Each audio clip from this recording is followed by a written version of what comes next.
నమస్తే జర్నలిస్ట్ జగదేవ్ గారు ప్రస్తుత స్టూడియోలో ఉన్నారు. వెల్కమ్ చెప్దాం. Hello sir. Hello Zakir. Sir, Donald Trump గారు మళ్ళీ ఒబిసిటీ ఇలాంటివి ఏమున్నా కానీ అమెరికా రావడానికి అనుమతించట్లేదు అన్నట్టు తెలుస్తోంది. ఇలాంటి ఆంక్షలతోటి ఇంకా ఎన్ని పెడదామని ఇలా చేస్తున్నారంటే ఏమంటారు? అసలు ఫ్లైటే కూడా ఎక్కడానికి ఇబ్బంది వచ్చే పరిస్థితులు వస్తున్నాయి.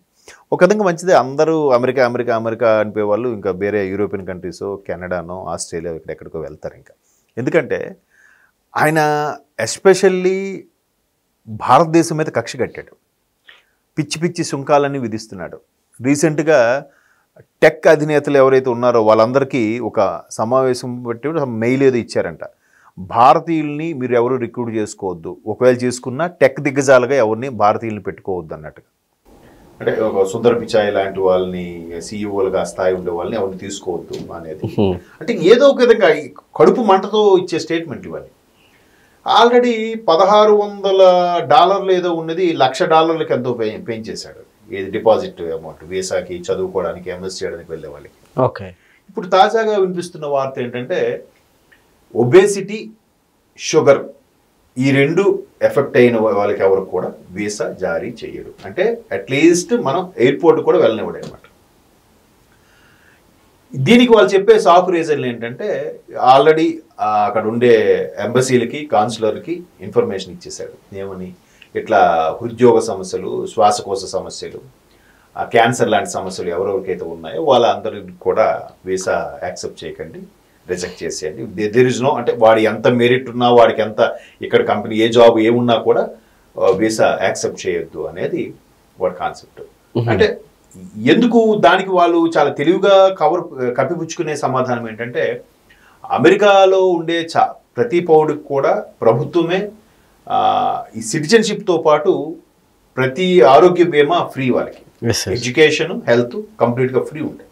సో అట్లాంటి పరిస్థితుల్లో ప్రభుత్వమే అదే ఈ ఏదైతే ఫ్రీగా సర్వీస్ చేస్తున్నారో వాటి జీతాలు కూడా ఎక్కువ ఉంటాయి కదా. జీతాలు అవి ఎక్కువ ఉన్నప్పుడు వాళ్ళకి అంత సర్వీస్ చేసేటప్పుడు దాని ఎక్విప్మెంట్ సంబంధించి ఎంతమందికి ఎంత ఖర్చు పెట్టాలి, వాళ్ళు దాన్ని ఏమంటారు, మానసిక సమస్యలు కానీ, హృద్యోగ సమస్యలు కానీ, క్యాన్సర్ లాంటి సమస్యలు కానీ వచ్చినప్పుడు దానికి ట్రీట్మెంట్ చాలా కాస్ట్తో ఉన్నది. అవన్నీ మనం పెట్టుకోవాలంటే ప్రభుత్వం మీద భారం పడుతుంది. అందుకే ఇటువంటి నిబంధనలు పెట్టాలి అని అంటాడు. పిచ్చి పిచ్చి స్టేట్మెంట్స్ అన్ని ఇస్తున్నాడు. ఎందుకంటే రీసెంట్గా న్యూయార్క్ మేయర్ పదవి పోయింది, తర్వాత ఏవైతే ఇంకోటి వర్జీనియా వాటివి గవర్నర్ పోస్టులు కూడా గెలవలేదు, ఈ డెమోక్రటిక్ వాళ్ళకి గెలుచుకున్నారు. సో ఈ కడుపు మంటతో ఇంకా పతనం, అరే సంవత్సరంన్నర అయింది ఆయన వచ్చి, అప్పుడే ఈయనకి పతనం ఎదురుగాలు వీస్తున్నాయనే తలంపులో ఇంకా ఏదో ఒకటి చెయ్యాలి, మన అందరి దృష్టిని ఆకర్షించాలి, నా ప్రభుత్వమే, నా గవర్నమెంటే సూపర్ అనుకోవాలి అనే తలంపులో నోటుకొచ్చిన స్టేట్మెంట్స్ ఇస్తున్నాడు. పిచ్చి పిచ్చి ఆంక్షలని విధిస్తున్నాడు. ఏదో ఒక ముందంతా నోబెల్ శాంతి బహుమతి కోసం ప్రయత్నించాడు. ఆ నోబెల్ శాంతి బహుమతి ఎప్పుడైతే రాలేదో ఇంకా పిచ్చి పిచ్చి స్టేట్మెంట్లు ఇస్తున్నాడు. అంటే వయసు కూడా మీద పడింది. ఇప్పుడు మన దగ్గర అయితే సింపుల్గా ఏమంటాడు, 70 ఏళ్ళు పైబడినోడికి అడిగి చాదస్తామరా అని అనుకుంటాం. ఇప్పుడు అక్కడ చాదస్తం కూడా వచ్చేసింది. పైపెచ్చు కఠినంగా ఉండే ఒక బిజినెస్ మ్యాన్ వాడు.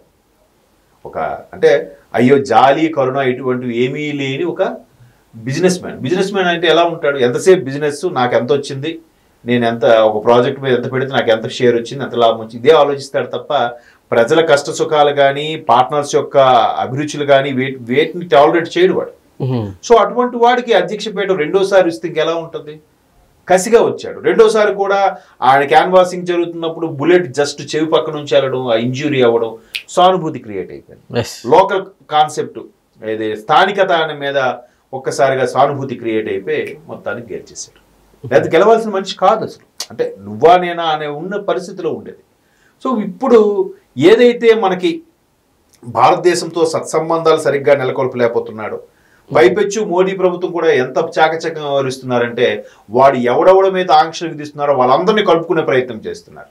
ఇప్పుడు చైనా మీద కూడా ఆంక్షలు విధిస్తే మొన్న చైనాలో వాళ్ళు వెళ్ళి షార్జా క్యాంపెయినింగ్కి వెళ్ళి ఆయన చైనా అధ్యక్షుడు రష్యా అధ్యక్షుడు వ్లాదిమిర్ పుతిన్, చైనా ఆయన జీపింగ్తోని మొత్తం కరచాలన చేసి రాసుకొని పూసుకొని తిరిగాడు. ఎందుకు? అమెరికా వాడి కడుపు మంట పెరగాలని.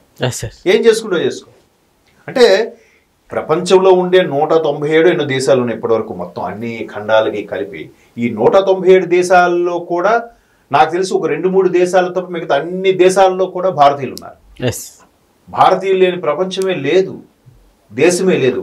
అటువంటి దానికి వసుదై కుటుంబంలో అభివృద్ధి చెందుతున్న జీడిపిలో 4th ప్లేస్లో ఉన్న భారతదేశాన్ని నిజంగా నరేంద్ర మోడీ లాంటి ప్రధానమంత్రులు ఉండడం, ప్రపంచాలంతటి కూడా దేశాలన్నీ తిరిగి అందరితో కూడా సత్సంబంధాలు నెలకొల్పడం, ఇదంతా కడుపు మంటగా ఉంటుంది ఆయనకి. ఎంతసేపు ఆయన ఎంత చేసినా కూడా రష్యా కానీ ఇజ్రాయెల్ మనకి ఎప్పుడు సపోర్టే.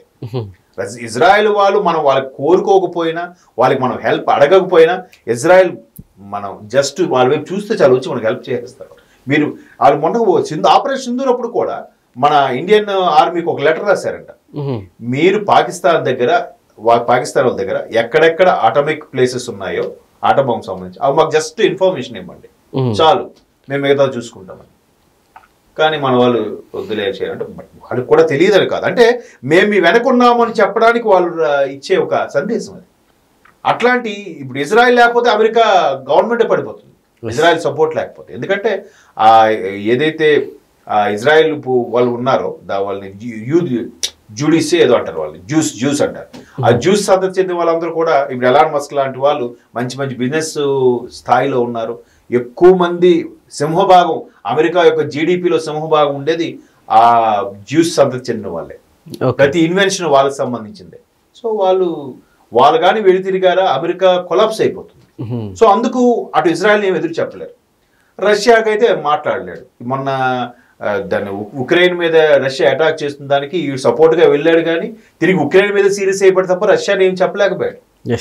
పేరుకే అమెరికా అగ్రరాజ్యం, ప్రపంచ పెద్దన్న ఈ బిల్డప్లు తప్ప ఏమీ లేదు. పైగా మనకన్నా భయంకరమైన అప్పులు ఉన్నాయి వాళ్ళకి. కాకపోతే సువిశాలమైన దేశం, తక్కువ జనాభా, ఎక్కువ అంటే ఎక్కువ రిసోర్సెస్ ఎక్కువ ఉన్నాయి, పాపులేషన్ తక్కువ, రిసోర్సెస్ ఎక్కువ. సో దానివల్ల వాడు పైగా ఈ ప్రపంచంలో ఏ ఒక్క దేశం ఆడకన్నాడు అభివృద్ధి చెందిపోతుంది, డెవలప్ అయిపోతుందంటే చూసి తట్టుకోలేడు. అక్కడ ఏదో ఫిట్టింగ్ పెడతాడు, వాళ్ళని పతనం చేసేలా వరకు వదలడు చిన్న చిన్న దేశాలే. సో అట్లాంటి అమెరికా మన భారతీయులు ఎక్కువగా వెళ్ళి వాళ్ళకి ప్రతి దగ్గర కూడా హెల్ప్ఫుల్గా ఉంటున్నారు. మన వాళ్ళకి కష్టపడే తత్వం ఎక్కువ కాబట్టి వాళ్ళ టెక్ దిగ్గజాలందరికీ చెప్పాడంట మన వాళ్ళని భారతీయుల్ని తీసుకోవద్దని. పైపెచ్చు స్టూడెంట్స్ ఎస్పెషల్లీ ఎక్కువ ఆంక్షలు పెట్టేది కూడా ఈ వీసా విషయంలో, స్టూడెంట్ వీసా విషయంలో భారతీయులకి ఎక్కువ ఆంక్షలు పెట్టమంటున్నాడు. అయినప్పటికీ మన వాళ్ళు ఆ $1,00,000 అయినా కూడా ఏదో బ్యాంక్ లోన్ పెట్టుకొని ఏదో ఒకటి మేనేజ్ చేసుకొని ఆ అమౌంట్ బ్యాంక్ బ్యాలెన్స్ చూపించుకొని వెళ్తున్నప్పటికీ నీకు షుగర్ ఉంటే వీసా క్యాన్సిల్, ఒబేసిటీ ఉంటే వీసా క్యాన్సిల్, మానసికమైన రుగ్మతలు ఉంటే వీసా క్యాన్సిల్. అంటే ఏదో ఒక విధంగా భారతీయుల్ని కట్టడి చెయ్యాలి అని దాని ఉద్దేశం. మనం వాడు ఎన్ని ఉపాయాలు వేసినా దానికి రెట్టింపులో మనం టెక్నాలజీ వాడి వేరే విధంగా కూడా ఆలోచిస్తున్నాం. అయిపోయింది కదా. అంటే వాడు ఎన్ని ప్లాన్లు వేసినా అంటే ఈ ఆఖరికి ఇప్పుడు కొన్నిసార్లు సందర్భాల్లో మన దగ్గర నయం కానప్పుడు విదేశాలకు కూడా తీసుకెళ్తున్నారు కదా, మరి అప్పుడు నీకు వచ్చే లాభం పోతుంది కదా. నీకు మానసికంగా లేదంటే క్యాన్సర్ పరంగా జబ్బు ఉంది కాబట్టి నువ్వు అమెరికా రావద్దని క్యాన్సర్కి వీసా క్యాన్సిల్ చేస్తే మరి నీ దేశానికి వచ్చే రాబడి పోయినట్టే కదా. ఇలాంటి పిచ్చి పిచ్చి చేష్టలు ఏంటి? ఇప్పుడు సీనియర్ మన విదేశాలకు వెళ్ళి షూటింగ్ చేస్తారు సినిమా వాళ్ళు, వాడు పే చేస్తారు. అందులో సీనియర్ ఆర్టిస్టులు ఉంటారు. సీనియర్ ఆర్టిస్టులు ఖచ్చితంగా షుగరు, ఒబేసిటీ ఏదో ఉంటుంది. ఇవాళ ప్రతి 5గులో ఒకరికి షుగర్ ఉంటుందంట. మరి షుగర్ ఉన్నప్పుడు వాడికి వీసా ఇవ్వనంటే రేపు నా షూటింగ్ క్యాన్సిల్ చేసుకుంటే నీకు రావాల్సిన రాబడి రాదు కదా. టూరిజం మీద వచ్చే రాబడి అంతా పోయినట్టేగా.